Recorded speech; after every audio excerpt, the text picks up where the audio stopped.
भीष्म पितामह जिस समय सेनापति बने तो रोज 10,000 महारथी मारते थे, लेकिन एक भी पांडव को खरोच नहीं आती थी, तो दुर्योधन जल जाता। भीष्म जैसे सेनापति एक भी पांडव नहीं मारा गया, तो उनके शिविर में जाकर के रोज इस बात के लिए झगड़ा करता। तो भीष्म जी भाव में आए तो 5 बाण निकाल के रख दिए और कहा, कल मैं यदि जीवित रहा तो 5 पांडवों का वध निश्चित समझो। खबर फैल गई पूरे दोनों शिविरों में। इतने में द्रौपदी जी आ गई। बोले प्रभु सुना? बोले हाँ। द्रौपदी जी का, अच्छा अपने दासी के कपड़े लाओ। भगवान ने दासी के वस्त्र पहने। द्रौपदी जी का आगे आगे चलो भीष्म पितामह के शिविर की तरफ। सीधे भीष्म जी के सामने गए। वो संध्या के समय जप कर रहे थे। जाकर प्रणाम किया पितामह, तो उनको भी यही बात समझ में आई कि दुर्योधन की पत्नी आई है। का सौभाग्यवती भव। संध्या का समय था। तो द्रौपदी जी ने हटाया और कहा कि आप प्रण करते हो सौभाग्य उजाड़ने का और आशीर्वाद देते हो सौभाग्यवती भव का।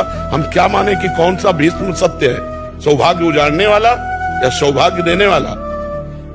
भीष्म जी का माला छूट गया। उनका वो कहा जो तुम्हें यहाँ लाया है, क्योंकि इतनी चतुराई से तेरे को यहाँ तक इस समय पहुंचाना केवल उसी का कार्य है।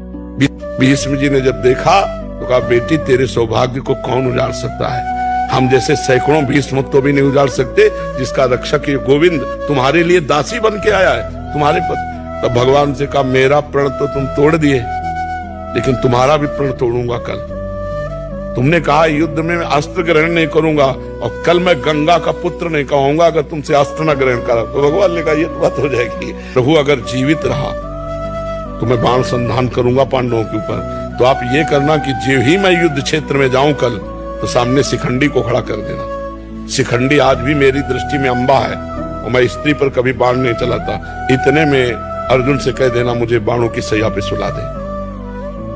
अब भगवान लौट करके आए तो देखा पांडव चैन से सो रहे हैं। तो पांडवों को जगाया। उनको भीष्म ने प्रतिज्ञा की है 5 पांडवों को मारने की। बोले हाँ पता है। बोले तुम चैन से सो क्यों रहे हो? बोले जिसके तुम रक्षक हो तो चैन से हम सोए, आप खुद व्यवस्था करो। अगर भगवान का भरोसा है तो चैन से सोगे, वो व्यवस्था खुद कर देंगे।